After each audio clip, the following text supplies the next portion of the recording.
क्या आप एक ऐसे गांव में जाना चाहोगे जहां पर किसी से हाथ मिलाने पर फाइन लगता हो, जहां पर पुलिस की एंट्री बैन है और जहां के लोग बाकी दुनिया के लोगों को अनटचेबल समझते हैं? ये है हिमाचल प्रदेश का मलाना गांव।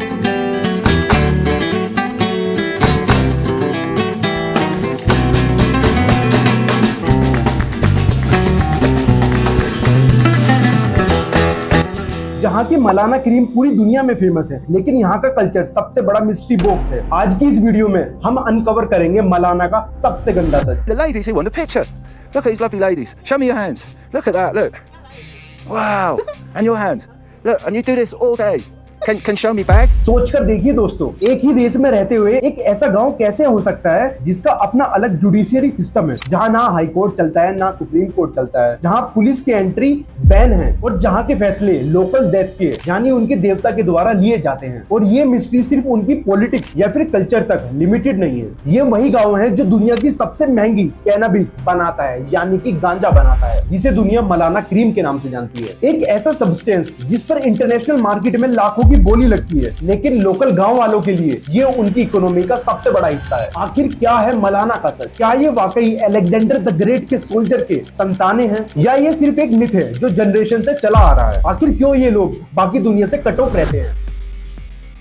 सबसे पहले हम बात करते हैं उस लीजेंड की जिसने मलाना को पूरी दुनिया के मैप पर लाकर खड़ा कर दिया, द अलेक्जेंडर ग्रेट। बात है 326 बीसी की, जब अलेक्जेंडर द ग्रेट यानी सिकंदर भारत पर अटैक करने के बाद वापस लौट रहा था, तब उसकी सेना के कुछ सोल्जर घायल हो गए थे। वहां के लोकल लोगों के मुताबिक इन्हीं सोल्जर के एक ग्रुप ने पार्वती वैली के कॉर्नर में अपना आश्रय लिया था और वहीं पर ही बस गए थे। आज भी मलाना के गांव वालों की फिजिकल फीचर्स, उनका फेयर कॉम्प्लेक्शन, हेजल आईज और डिस्टिंक्ट फेशियल स्ट्रक्चर बाकी हिमाचली ट्राइब से काफी अलग नजर आता है दोस्तों। लेकिन क्या इस बात का कोई साइंटिफिक या फिर जेनेटिक प्रूफ है? इस गांव में कई बार डीएनए टेस्टिंग की कोशिश की, लेकिन मलाना के लोगों ने हमेशा आउटसाइड इंटरफेरेंस को रिजेक्ट कर दिया। उनका मानना है कि उनकी प्योरिटी को टेस्ट करना मतलब उनके देवता का अपमान करना है, और यही प्योरिटी की आइडियोलॉजी क्रिएट करती है मलाना का सबसे कंट्रोवर्शियल कानून, उनका टच सिस्टम और आइसोलेशन रूल्स। अगर आप एक आउटसाइडर हैं तो मलाना में एंटर करते ही आपको एक साइन बोर्ड नजर आएगा जिस पर साफ साफ वार्निंग लिखी हुई है। रूल नंबर 1, आप किसी भी गांव वालों को फिजिकली टच नहीं कर सकते हैं। ਇੱਥੋਂ ਦੇ ਜਿਹੜੇ ਲੋਕ ਹੈ ਨਾ ਤਾਂ ਤੁਸੀਂ ਲੋਕਾਂ ਨੂੰ ਟੱਚ ਕਰ ਸਕਦੇ। रूल नंबर 2,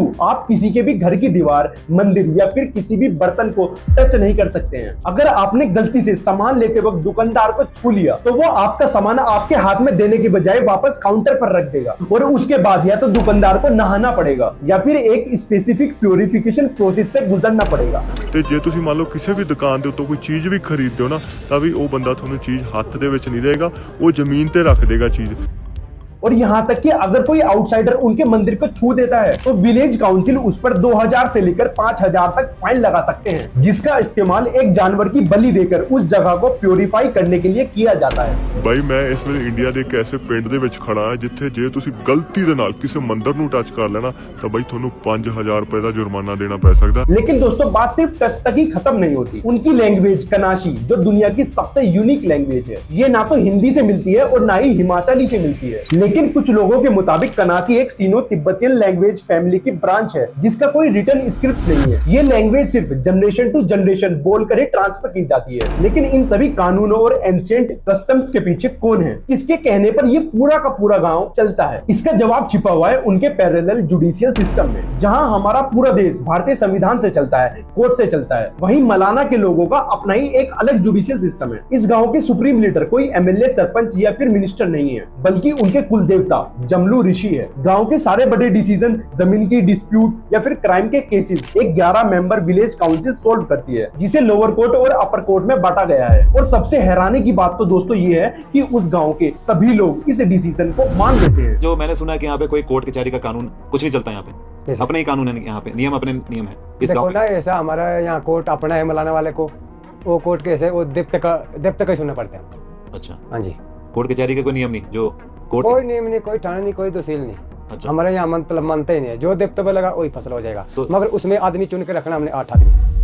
इंडियन पुलिस का और कानून का यहाँ पर इंटरफेयर करना बिल्कुल इम्पॉसिबल है। लेकिन इस यूनिक कल्चर और रिजिड सिस्टम के अलावा एक और चीज है जिसे मौलाना को ग्लोबली मैप पर एक कंप्लीटली अलग वजह से लाना शुरू किया है, वो है द कैनबिस इकोनॉमी, यानी कि गांजा की इकोनॉमी। हाई एल्टीट्यूड जियोग्राफी और स्पेसिफिक क्लाइमेटिक कंडीशन की वजह से पार्वती वैली में naturally best quality cannabis grow होती है और मौलाना के लोग जनरेशन आफ्टर जनरेशन से हैंड रबिंग टेक्निक से रेसिन एक्सट्रैक्ट करते आ रहे हैं, जिसे मौलाना क्रीम कहा जाता है। ईयर 1990 और ईयर 2000 में हाई टाइम्स कैनबिस कप जैसे इंटरनेशनल इवेंट में मौलाना क्रीम ने मल्टीपल अवार्ड जीते हैं। इसकी स्मूथ टेक्सचर, प्योरिटी और यूनिक THC लेवल की वजह से इंटरनेशनल मार्केट में इसकी कीमत लाखों रुपए किलो पहुंच गई है। एक टाइम पर जो गांव पूरी तरह से आइसोलेटेड था, वो ओवरनाइट इंटरनेशनल टूरिस्ट, बैकपैकर्स और कार्टल नेटवर्क का हब बनने लगा है। लेकिन इस काम ने जितना ज्यादा पैसा दिया है, उतना ज्यादा चैलेंजेस भी दिए हैं। घर घर में होने वाली इस खेती ने लोकल गांव वालों की फाइनेंशियल कंडीशन तो बदल दी,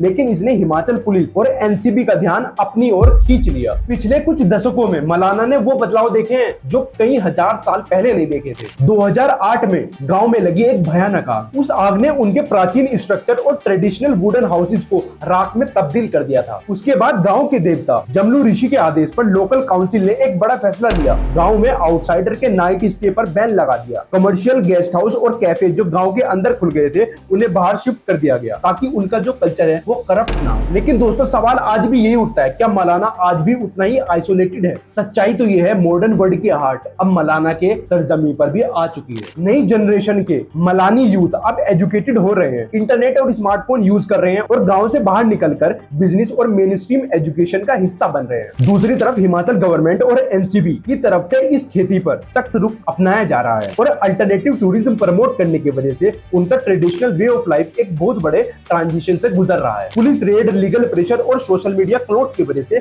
मौलाना क्रीम का ट्रेड अब पहले जैसा ओपन नहीं रहा है। मौलाना सिर्फ एक गांव नहीं है, ये एक लिविंग एग्जांपल है कि कैसे एक कम्युनिटी ने हजारों सालों तक अपनी आइडेंटिटी, अपना लॉ और अपना कल्चर दुनिया से अलग करके बचाए रखा। चाहे अलेक्जेंडर के सोल्जर की कहानी सच हो या ना हो, चाहे उनका जुडिशियल सिस्टम कितना भी अनऑर्थोडॉक्स लगे, लेकिन मौलाना आज भी इंडिया का सबसे ज्यादा मिस्टीरियस चैप्टर के रूप में खड़ा हुआ है। एक ऐसा गांव जो वक्त के साथ साथ बढ़ तो रहा है, लेकिन अपनी शर्तों पर। आपको क्या लगता है, क्या मौलाना को अपना इंस्टेंट आइसोलेशन बरकरार रखना चाहिए या फिर उन्हें इंडियन जुडिशियल सिस्टम और मेन स्ट्रीम इकोनॉमी को पूरी तरह से एडॉप्ट कर लेना चाहिए? अपनी राय हमें कमेंट में जरूर बताएं और अगर वीडियो पसंद आए तो लाइक, शेयर और सब्सक्राइब करना बिल्कुल ना भूलें।